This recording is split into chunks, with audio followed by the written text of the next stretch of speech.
Welcome to the Sisterhood Podcast. Pull up a seat and turn it up, because this season, we're not holding back. This is real life, real faith, and the kind of conversations you didn't know you needed. We're talking about following God when it's messy, trusting Him when it's unclear, and showing up even when it's not easy. No filters, no fluff, just truth, growth, and a whole lot of Jesus. So grab your coffee, slide into the booth, and stay a while. You're not just listening, you're part of this. This is the Sisterhood Podcast. Season 4 starts right now. Welcome back to the Sisterhood Podcast. We're so glad you're here joining us today, and we have an exciting episode to share with you. We're in the full summer swing. Yeah. Kiddos are home. Yep. So, or not home. Yeah. Because we're running them everywhere. Yeah. We've been at VBS this week for our church, and Megan's kids have joined. We've been here. And it's been a really good, well, this is the last night. It's been really good. And maybe the best. My kids begged to come back this year. And they were very happy that they did. That's good. And every night they've begged to be here. So that's been great. And then Copeland had a little, it was so sweet. That was so sweet. I know. He said his little prayer. And every time he says it, I say, "Who's in your heart?" He says, "Jesus." No. It's very, very sweet. We were asking if anybody that had prayed, our spotters. So we're doing a race theme to VBS. And so we have our prayer team, which we're calling our spotters. And so we were asking them if anyone had prayed with someone that had given their heart to the Lord. And so one shared that Copeland had come up and asked. Yeah. And so that was so sweet. I was like, that's exciting. I know. So today's episode, though, we're going to be talking about summer and being available. And when you hear that, don't tune us out just because we have kids. This is going to apply to everyone. Yeah. So stay with us.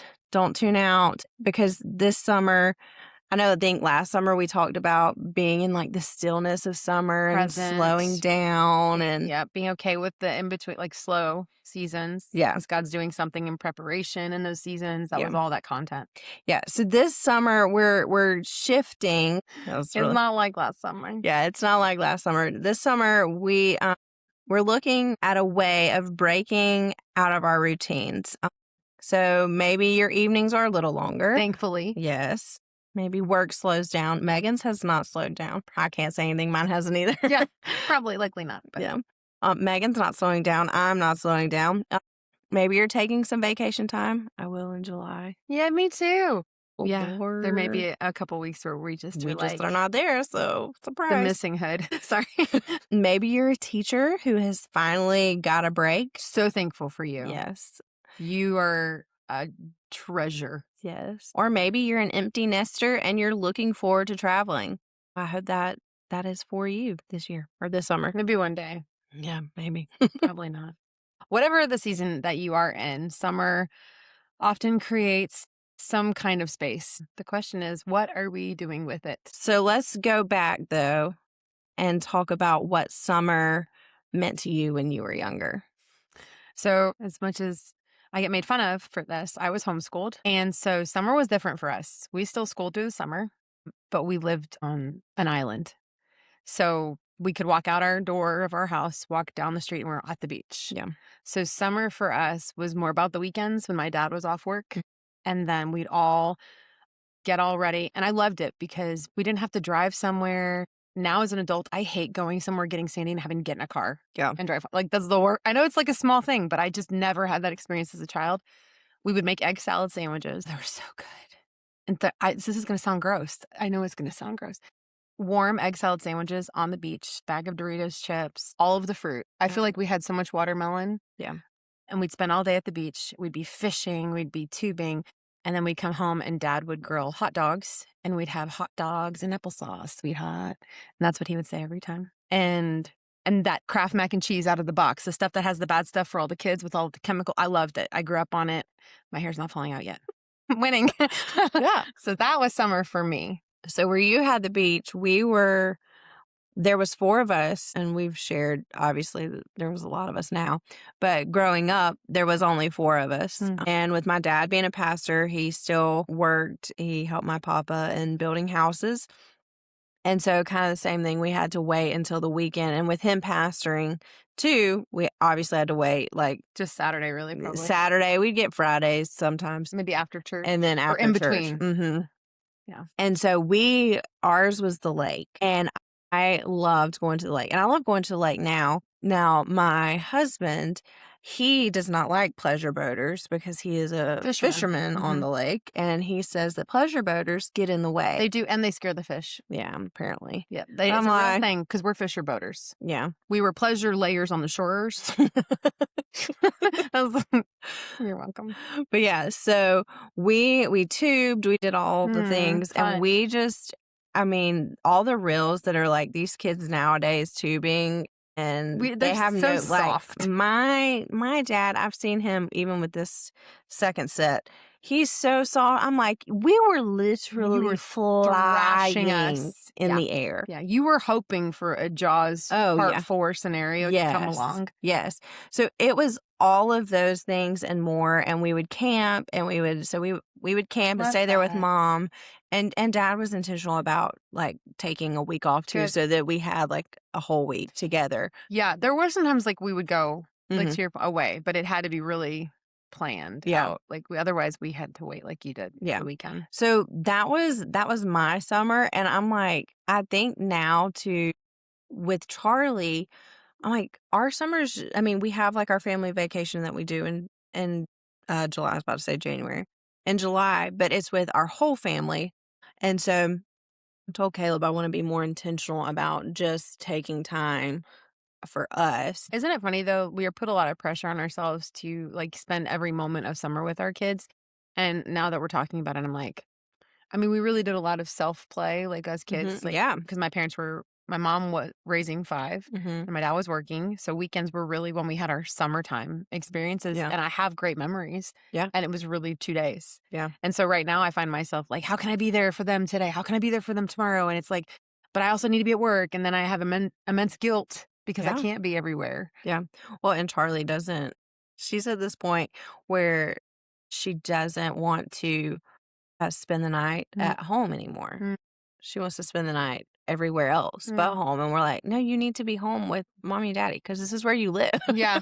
I hate to break it to you, kids. And so she, and like when I say spend the night, she's just going to my mom's house or like her Mimi and Papa's. And so it's those things. But I'm like, you need to be home, and it's okay to be home. And she's like, but I'm so bored. And I'm like, bored is good. It's funny because there was something like super magical about summer as a child. Like, I don't know. I was, like I said, I was homeschooled. So it's not like we had a true summer because we took winter off and went on like winter vacation because we lived in Florida. Yeah.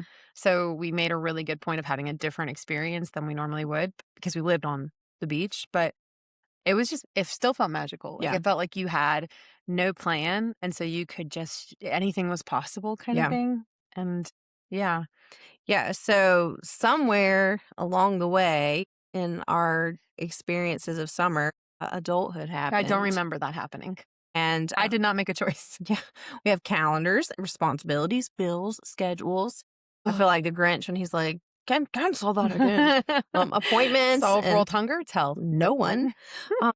But we've managed to fill every available moment that we have. Even when we get a little extra. Yeah. And it's just, it gets so, I don't know. I've looked and I'm even like, I leave for Montana this weekend, and I'm thinking of all these next 2 days. I'll be in your luggage. Yes. Come on. All these next 2 days of like what I have to get done. And I'm like, but I could be present. I don't know. But I don't know. It's just, it's crazy how, I don't know. I always looked forward to that break in summer because it felt like a break. But now summer feels like. Yeah. Somewhere it was the last one and we missed it. Yeah. We missed that. Yeah. So one thing I have been thinking about lately is that every season creates a different kind of margin, and not everyone gets the same margin. For sure. Some people have more flexible evenings. Some have vacation days. Some have a slower season at work. Others have opportunities that they don't normally have. Yeah. And sometimes we don't even recognize that margin because we're so busy looking at what's next. We've talked about that before, where we don't sit and celebrate or find joy in what we've done or what season we've walked through or Yeah. getting to the other side. We're just ready for the next thing. We're asking God, where are you taking us now? And so the minute we get an open evening, we schedule something because we're like, oh, it'll fit here now. Yeah. And the minute we get a free weekend, we'll fill it. The minute we get extra time, we find something to consume it because we're just trying to get to the next spot. We just don't sit in anything. Yeah. And it's almost like we're uncomfortable with empty space. Yeah. Like, and I'm so guilty of that. Like, I'll look and say, we have absolutely nothing this weekend. What do you want to do? Mm-hmm. And like, that's what I do to Caleb. And so that's really good about it. He will be it's so weird. It's like you said, uncomfortable to me because he will be so comfortable with like not having a plan. Yeah. And I'll be like, but what are we doing to like give the kids memories? And he's like, they're doing it, Megan. Yeah. They're being in our house. They're loved. I'm like, no, but what are we doing? Yeah. Yeah. It's uncomfortable. Yeah. So how many opportunities, conversations, and moments are we missing because we've packed every corner of our lives? Yeah. And I think of the verse in Isaiah where he says, here I am, send me. And I always think of that verse and I'm like, missions, because our church is. Yeah, well, everybody uses it for that. Yeah, our church is very missions oriented. I'm fixing to go on a mission trip. So obviously I'm like, here I am, send me. But what's interesting and that Isaiah didn't, when he said that, he wasn't presenting God with his resume. He wasn't listing out qualifications that he had. He was simply being available to what the Lord wanted to do and use him as. Mm-hmm. God repeatedly uses available people. So the disciples left their nets. A little boy offered his lunch, and ordinary people said yes when God called. And so I think sometimes we focus so much on our ability that we overlook our availability. Ooh, that's good. Yeah. That's really, really, really we good. think if I had more knowledge, if I had more experience, if I had more confidence. Yeah. But maybe God is simply looking for willing hearts. Yeah. And I want to share this story. It happened today. And I'll try not to cry. I've already cried about it like 2 other times telling the story. It's because I brought you coffee. It is. You're welcome. But I was at the Dollar General right here next to our church getting gift cards for our workers for VBS as a thank you. Oh, that's so nice. So they get to, man, I served at the wrong generation of VBS.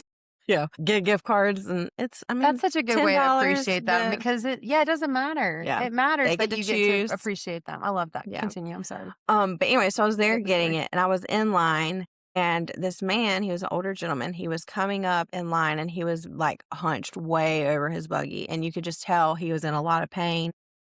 And he was just like, oh, he just kept, literally just like saying, moaning. And my foot hurt so bad.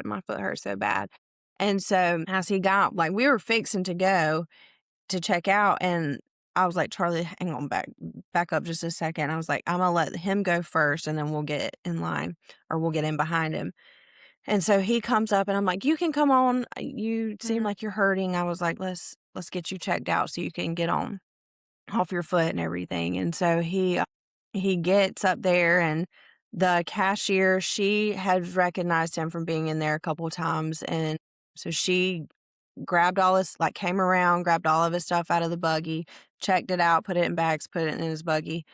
And he goes to pay and he's just like, he kept apologizing. He was like, I'm just so sorry. He was like, I know everybody's over me and just, I'm such a nuisance and a bother to everyone and just like really beating himself up. Really. He was like, I can't do anything right anymore. And I recognized the man, but I was not like, I could not find where I recognized him from. And the cashier later confirmed where I had known him from and where I'd seen him.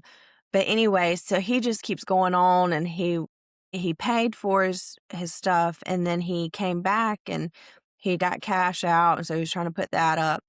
Well, then he got to talking, but it was like he was forgetting. He was like, okay, what do I owe to pay? And we were like, you've already paid. Like we've got your receipt in the bags and in your buggy.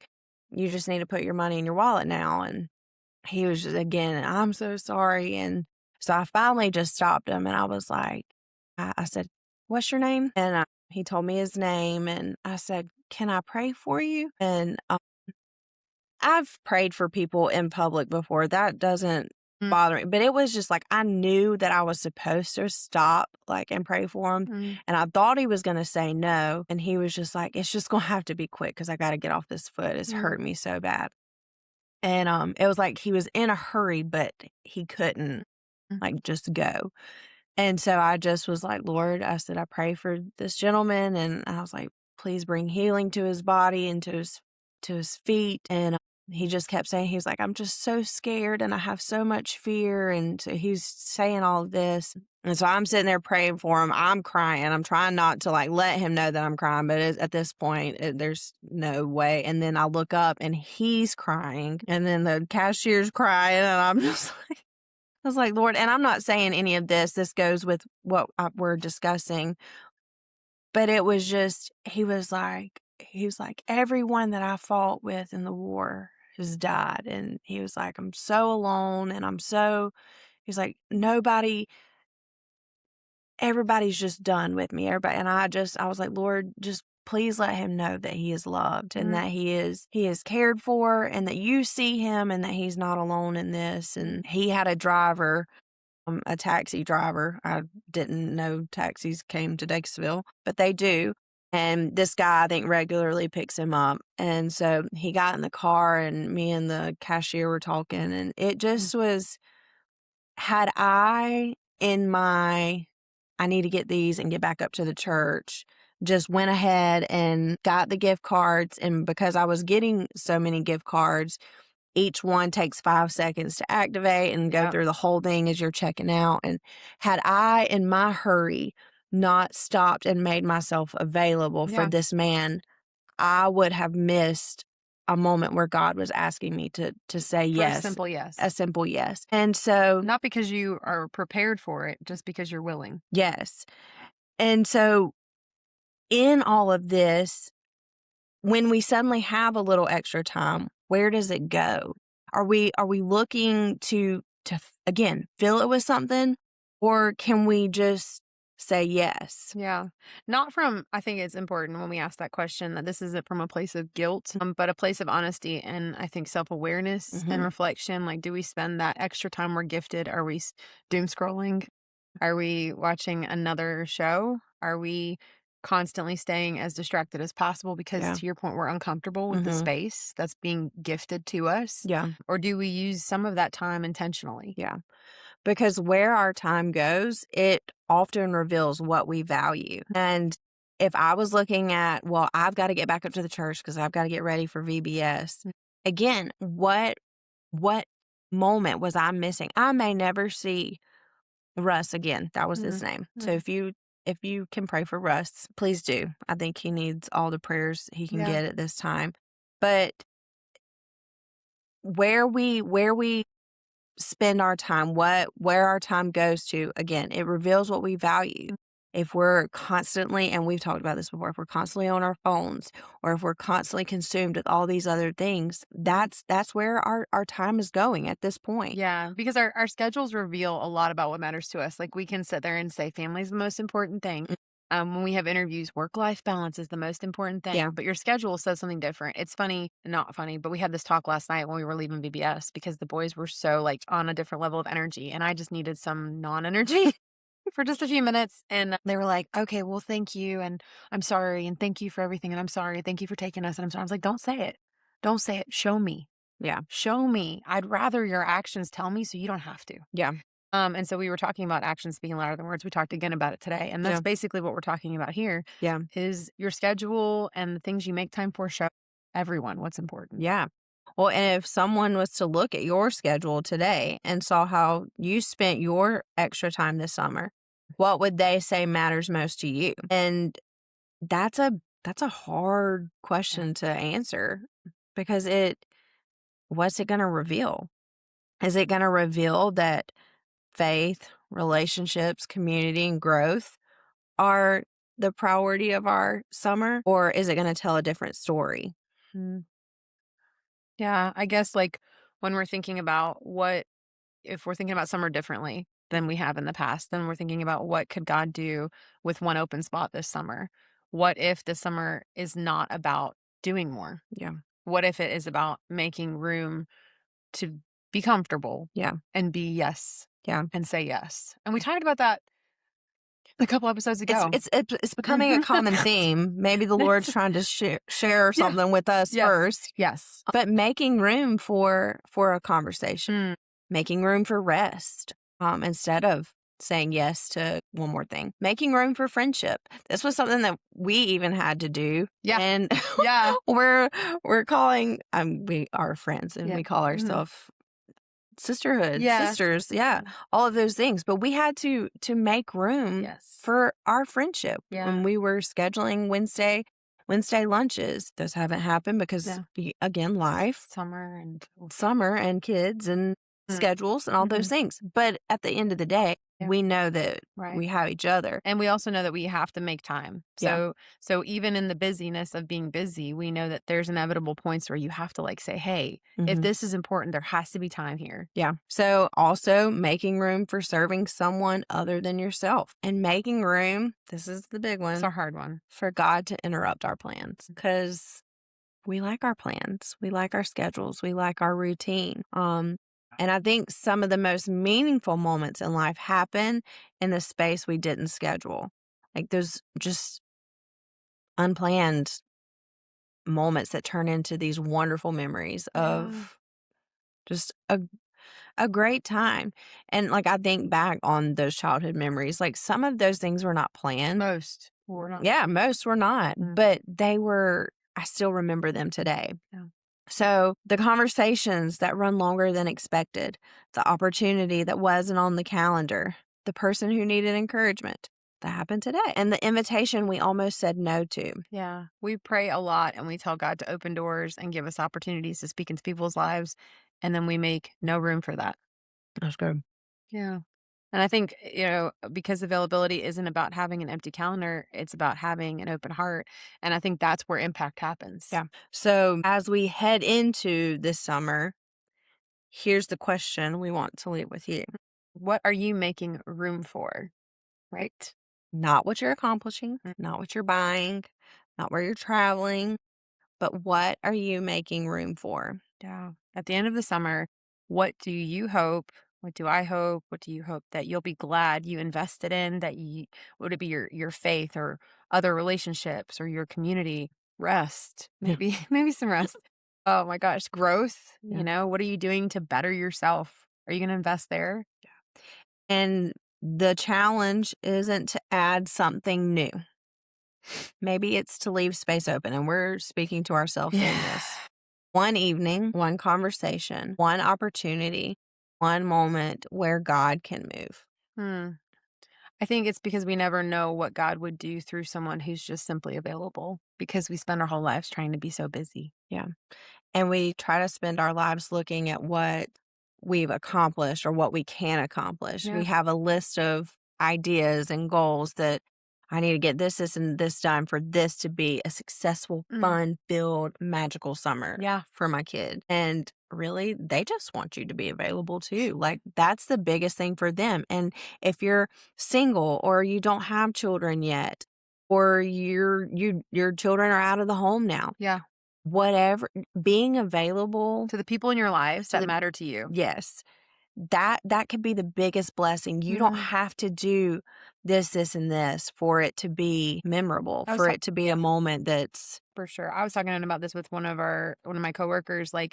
Nobody ever gets frustrated or mad when they serve in a certain capacity on the weekend. There's that Hope Kitchen in Greenville where you can serve the kitchen, the soup kitchen or something. And nobody ever walks away from that and says, gosh, I wish I had done that. Yeah. So even those things, make yourself available to, if there's not somebody immediately in your life that you're I care about them and I need to invest here, invest in your community, invest in those around you that don't have the things that we take for granted. Yeah. Invest that time there. But that's bettering you, that's growing you, but it's also doing something much bigger, leaving bigger impact. Yeah. And it's that simple. It's a simple yes. Yes, I'll serve for an hour. Who doesn't have an hour? Yeah. I mean, I think I can find an hour. Yeah. So we can all do it. So we say this is a simple challenge. We're going to see if we can do it. But we do want to encourage you in that. Yeah. Get out of listing the things that you can accomplish and have accomplished, and just make yourself available. Yeah. Say some simple yeses. Yeah. Yes to playing with the really, really annoying Mario toys. Yes to driving your mother 45 minutes one direction to go pick up an antique from Basic Marketplace. Not that I have experience. Simple yeses. Yeah, simple yeses, simple things. I think of that Christmas song.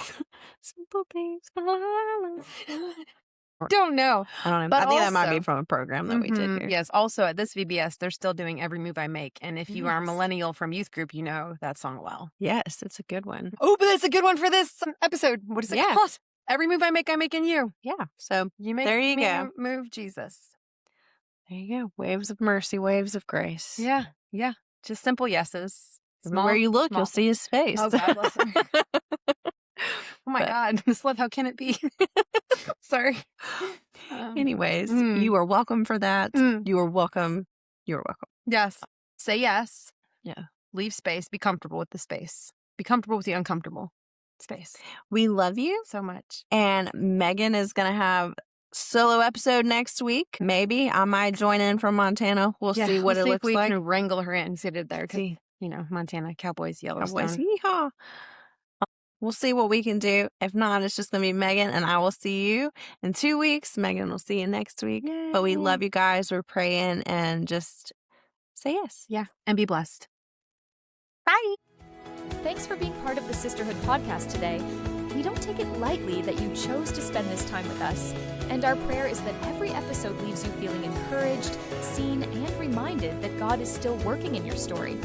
If you enjoyed today's episode, make sure to subscribe, leave a review, and share it with someone you love. That's one of the biggest ways you can help us grow this community and continue reaching more women with honest conversations and real faith. You can also follow along with us through the Sisterhood Collective for more encouragement, updates, and community throughout the week. Until next time, keep showing up, keep trusting God, and remember, you were never meant to do this alone. We'll see you next episode.